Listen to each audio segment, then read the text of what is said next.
Duty reports back to work. We hear from Officer Rick Hershey. That is what the first day of summer looks like. This is what the first afternoon feels like. We'll keep on getting hotter from the Skywatch Weather Center. And we preview your 4th of July travel forecast. The 4 states' most watched news starts now. A Mount Vernon, Missouri man is sentenced following a homicide investigation in his hometown. This is KOAM News at Noon. I'm Tanya Bach, topping our first 7 minutes. After a plea deal and time served, Michael Jones will spend the next 10 years behind bars. Prosecutors originally charged Jones with second-degree murder and abandonment of a corpse after police found the body of 49-year-old Timothy Goodman of Mount Vernon in a parked car. This week, Jones took an Alford plea deal for voluntary manslaughter. He was sentenced to 15 years to the Department of Corrections with credit for 5 years served and a $68 CVC fee. A Joplin man originally charged with second-degree burglary and arson accepts a deal and is sentenced to 5 years probation for his burglary of Batman DVDs. The case started in November of 2021. Police records show Kerry Long admitted to entering an unlocked residence, lighting a candle and stealing Batman DVDs. He later returned to the home, threw the lit candle at a wall, and left the residence as it burnt down. A judge sentenced Long to 5 years probation and a little over $5,000 in judgment restitution. A Joplin police officer severely injured in the line of duty returns to work. Last March, Officer Rick Hershey was shot while responding to an officer-involved shooting. Corporal Ben Cooper and Officer Jake Reed died from injuries sustained during the March 8th disturbance. He headed back to work yesterday on light duty status. I'm on full duty at least for the next 2 months. My doctor, my fracture in my spine, it has been good. It's healing well, but she said it'll take probably a full year to fully heal. And so she's got me on light duty for 2 more months. We'll do some more x-rays, and at that point, she'll figure out where we go from there. Officer Hershey was hospitalized for 8 days and spent 96 days recovering at home. Glad to see him back at work. Well, it is the first day of summer, but it already feels like the dog days of summer. Michael Hayslip joins us with a first look at the forecast. Yeah, really, it has for some time now. Go back in, we're on a 2-week run here where it seems like, and we've had a couple days slip below there, but pretty much each and every afternoon we've been able to eclipse our average high from the middle now as we push in to the latter portion of June, but it has been gorgeous, that was for sure. Tell you what the big difference is. And you go, well, how much would, say about 10% humidity make? Yesterday, it was nice and dry. Our humidity slipped down to about, say, 40%. Saw a couple places that tried to slip below 40. But right now, if we say 58, 64, Joplin actually sits at 49%. You don't think that that's going to make too much of a difference until we put it into perspective as far as what it feels like when you step outside, because our heat index readings yesterday, I know a couple people had, right at 100, but really we didn't get too far above that. Remember, we've got another 2.5 hours here to keep on heating up before we get to that peak time. We're already throwing up 99s in Neodesha and Independence, 96 in Carthage and in Webb, though 97 up in Fort Scott as well. So we're going to get our fair share of 100s today for sure. The Skywatch Storm Tracker coming up here in just a little bit. We're going to talk about this system that's developed over New Mexico, stretching from Colorado and just kind of clipping a little small portion of Kansas, because that is actually going to be moving our way. Luckily, it's just going to be some remnants of it, not going to be a whole lot that's organized or severe. And even after that system rolls through, I don't know, Tanya, does this make you feel any better that we'll just go very humid on Wednesday and Thursday instead of oppressive? But you know where that graph is headed on Friday and Saturday.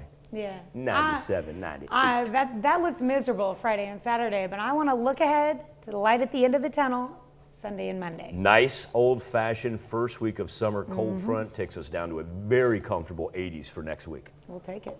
All right. Thanks, Michael. The House Select Committee investigating the January 6th insurrection at the Capitol is holding its 4th in a series of hearings right now. The panel will largely focus on attempts to overturn state results in Arizona and Georgia, where President Trump's now infamous call to Georgia's Secretary of State Brad Raffensperger is already the subject of a grand jury investigation. Representative Adam Schiff says the panel will try to show President Trump's direct involvement attempts to install alternative electors to overturn the 2020 election. U.S. District Attorney and Justice Department say they're watching the hearings closely amid growing calls for charges to be filed against the former president and his staff. Well, President Biden says he is considering a gas tax holiday and could make a decision by the end of the week. And that would bring down the prices at the pump as millions get ready to travel for the 4th of July weekend. Errol Barnett reports. Summer is now officially underway. That means more people will be hitting the road. And if President Biden suspends the federal gas tax, which is under consideration, it could save drivers an average of 18 cents per gallon. Now, that would be welcome news to the record 42 million Americans expected to drive more than 50 miles over the 4th of July holiday weekend. That's 88% of all holiday travelers. Today, our national average for a gallon of regular is just shy of $5 per gallon. It's been shedding pennies in recent days. This record number of drivers, though, may be partially due to concerns over the flight delays and mass cancellations we keep seeing, and of course the expense. The average lowest price of a flight is 14% higher than last year. Now, only 7% of people will take to the skies. That's the lowest share of 4th of July holiday travel in more than a decade. But still, more than 3.5 million people will be flying. And because of the recent relaxed COVID rules, international travel is still seeing a surge, with bookings up 252% over last year. Now, for those of us staying stateside, consider this your warning. Travel times are expected to increase on the roads by 50% starting June 30th, which is Thursday of next week, with that Thursday and Friday being peak congestion times. So without a doubt, it's about to get busy out there. Errol Barnett, CBS News, Washington. That's a look at today's top stories and weather in our first 7 minutes. Up next on KOAM News at noon, naming heat waves. The first day of summer is bringing the heat. I'm Danya Backus with a look at a new program that would name and rank heat waves and how it might protect the most vulnerable in society. And later, there's nothing better than a glass of ice cold tea to beat the heat. And today we're making secret ingredient iced tea in the Mr. Food Test Kitchen. Today marks the first official day of summer, but millions in the Midwest and South are already baking under a heat dome. And it follows a separate heat wave that scorched much of the country last week. Danya Backus takes a look at what can be done to protect the most vulnerable. Portland, Oregon resident Jolene Brown died of extreme heat almost 1 year ago. I'm going down to her grave and gonna bring flowers and just kind of sit with her and talk. Her son Shane had bought his mother a swamp cooler, but it wasn't enough for her home as temperatures soared to 116 degrees. She was one of hundreds who died in 2021's Pacific Northwest heat wave. Some called it a mass casualty event. Many were elderly, low income, or homeless. If I had heard it's going to be dangerous, then I would have taken it more seriously and been like, okay, maybe I need to get her to my place. Excessive heat causes more deaths in the U.S. than any other weather-related disasters, including hurricanes, floods, and tornadoes combined. And scientists expect heat deaths will rise due to climate change. Naming and ranking heat waves could change that trajectory, according to Kathy Boffman-McLeod, who studies climate change solutions. If something is the silent killer, it needs a PR tactic and some branding. And we believe that if we give them a name, people pay attention. The proposal would categorize the severity of heat waves on a scale from 1 to 3, using factors including the heat index, nighttime temperatures, and how fast temperatures have climbed over the last 30 days. The scale would vary from region to region. One jurisdiction, like Bakersfield, California, is going to have a much higher threshold because they're accustomed to hotter temperatures than people in Minneapolis. This system is launching for the first time Tuesday in Seville, Spain. 4 U.S. cities are testing out the heat wave scale, and not a moment too soon. Forecasters expect July will bring more record-breaking heat. Danya Backus, CBS News, Los Angeles. Still to come on the KOAM News at noon, Mr. Food. It's the first day of summer, and we've got a cool thirst quencher that has a secret ingredient, and you won't want to miss it. But first, Michael Hayslip returns with your complete forecast. Welcome into summer 2022. The summer solstice taking place over the Central Time Zone, about 4:14 this morning. And to give you an idea what our first day of summer is going to be like, very similar in nature to our third to last day of spring.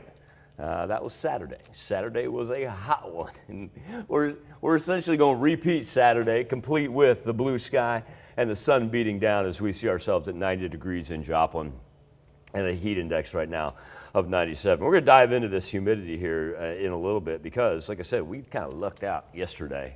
We dropped down close to high 30s, and now that we're hanging in the 50s and 60s, it means we've got to add 7 to 8 degrees instead of the 2 to 3 that we did on Monday. A whole lot of high 80s, low 90s abound. And it's not overwhelming humidity that we're seeing, but every now and then, and I love this color contour right here because you can see the little slices of green, how they come up from the Gulf right there. And combine that with a little south breeze. Breeze hasn't been too bad, anywhere from about 5 to 10 miles per hour. But when we put everything together and we tie a bow on it, yep, there we go. 99s up in Neodesha and Independence, 96 in Webb City and in Carthage, even up to the northeast. 95 in Nevada and in Stockton as well. No worries on the Skywatch storm tracker, so let's talk about what we've got headed our way. Number 2, by the end of the week, don't think they'll originate for tomorrow or Thursday. By the end of the week, we will be part of the heat advisories. Really, it's just going to be overwhelming heat on Friday and Saturday, but give it a break. It'll bring in a front.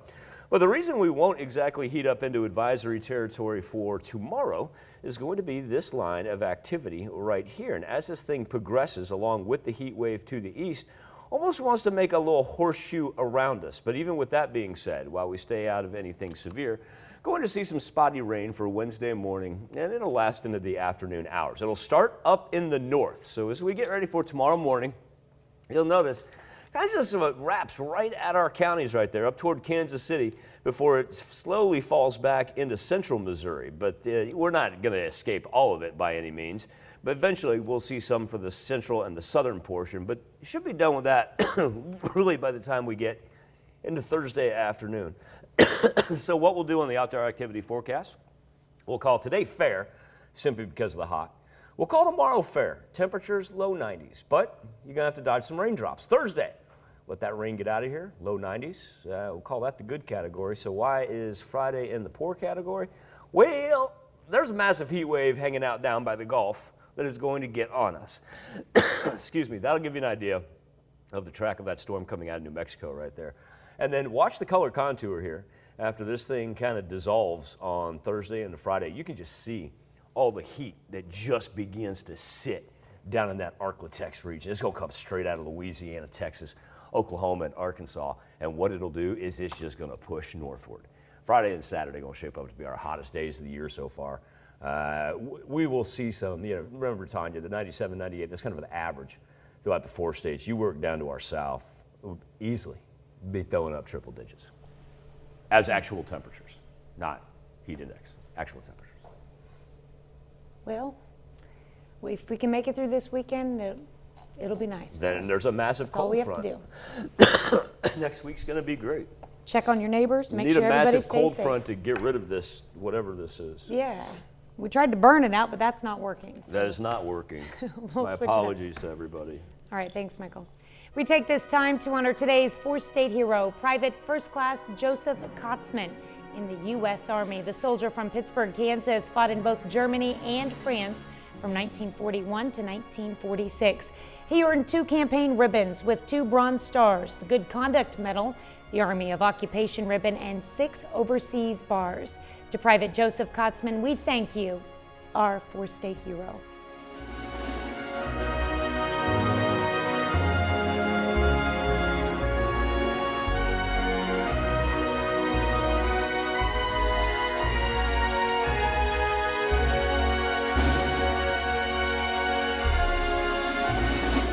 Ever wonder why the iced tea served at some restaurants tastes so crisp and flavorful? Well, Howard shows us their secret ingredient today in the Mr. Food Test Kitchen.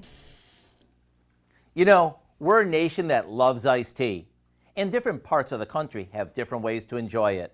For those who live up north, more than likely they like it unsweetened, while Southerners are probably big fans of sweet tea. So let me share with you a trick that we discovered that can make any iced tea perfectly smooth and refreshing. We start off like normal by placing some tea bags in boiling water. Then we add a secret ingredient, baking soda. We'll let it sit for about 15 minutes so everything can steep. What the baking soda does is remove the bitterness from the tannins in the tea, which makes it nice and smooth. After removing the tea bags, we add in some sugar while it's still warm. This way the sugar dissolves better. Okay, now we add in some cold water and lemon before popping it in the fridge. Then right before serving it, maybe add some fresh mint if you want. Talk about refreshing, and it's the perfect way to stay hydrated and happy all summer long. So right after the news, jump on your computer, tablet, or smartphone and check out the recipe for our secret ingredient iced tea, along with a bunch of our most popular summertime thirst quenchers. Hey, Kel, come on and try this. I'm Howard in the Mr. Food Test Kitchen, where today we found a refreshing way for you to say, ooh, it's so good. I could definitely have a glass of tea right now. You can find this recipe along with a lot more good food from the Mr. Food Test Kitchen online. Just go to our website at KOAMnewsnow.com. Here's a look at our 4-state market prices.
All right, Tanya and I have not looked as of yet. You want to take a guess?